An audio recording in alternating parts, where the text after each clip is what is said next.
pemikiran Ki Hajar Dewantara.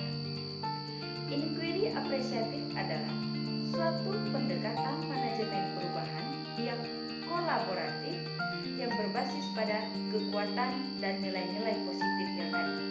Keterkaitan inquiry apresiatif dengan pemikiran Ki Hajar Dewantara yakni kita mengetahui bahwa anak-anak terlahir dengan membawa kodratnya masing-masing.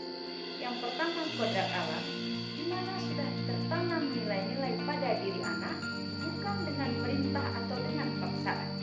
Yang kedua, kodrat zaman, di mana kita tahu bahwa anak-anak hidup pada generasi dan zaman yang berbeda.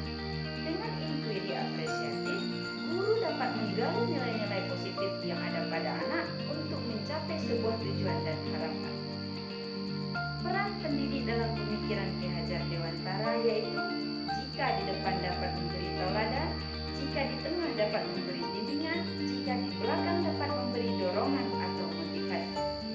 Kita dapat menerapkan paradigma inquiry apresiatif melalui tahapan-tahapan bahagia atau bagja, di mana di dalamnya sudah terkandung nilai-nilai positif dan kekuatan yang ada untuk mewujudkan pembelajaran yang berpusat pada anak atau yang kita kenal dengan merdeka belajar.